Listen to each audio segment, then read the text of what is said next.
livros que chamamos de sagrados. Santos, inspirados por Deus. 66.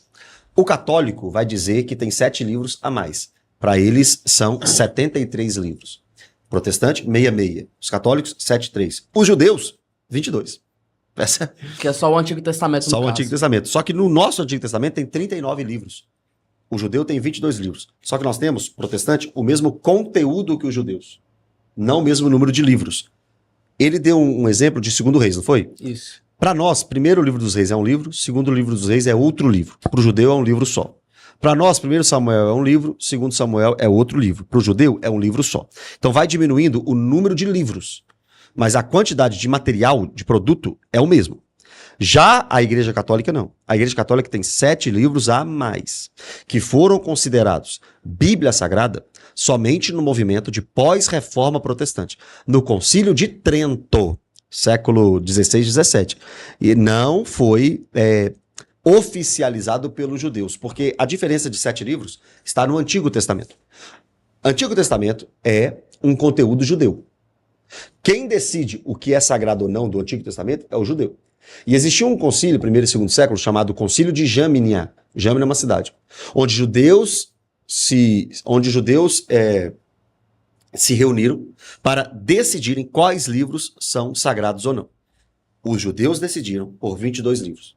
Flávio Joséfo, historiador do primeiro século, defende isso.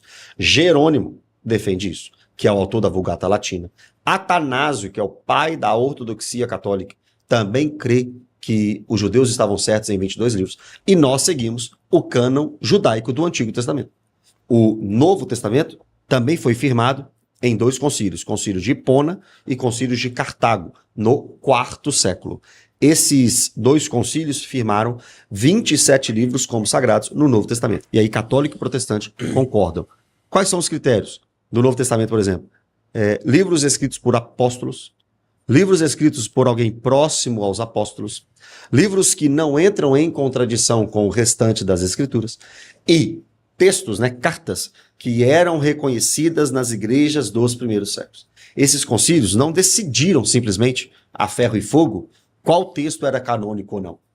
Eles reconheceram as cartas que as igrejas reconheciam, porque a gente não tinha Bíblia fechada, a gente tinha carta que Paulo escreveu a uma cidade, carta que Paulo escreveu a outra cidade, o Evangelho de Mateus, que era circular, o Evangelho de João. Então essas cartas estavam circulando nas igrejas dos primeiros séculos. O Concílio de Cartago e Hipona sentaram, reuniram e decidiram reconhecer como sagrado as cartas que as igrejas dos primeiros séculos já tinham como doutrina. Foi assim que aconteceu a formação do cânon. Então é possível ter alguns livros perdidos?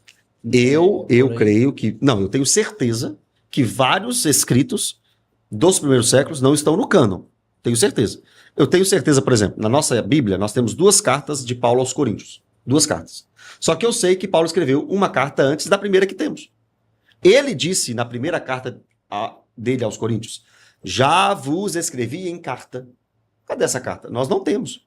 Mas eu creio que não faz falta.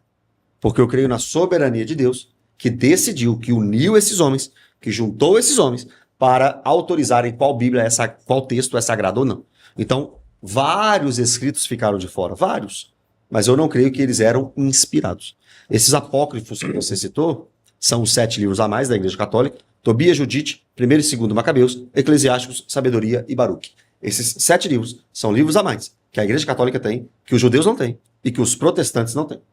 O movimento pós-reforma, o Concílio de Trento, vale a pena as pessoas estudarem o que foi esse movimento, tentando encerrar a reforma protestante. Mas nós já estamos aí há 507 anos comemorando a reforma protestante. Dia 31 de outubro foi 507 anos da reforma protestante. Pô, que legal. E eu queria entrar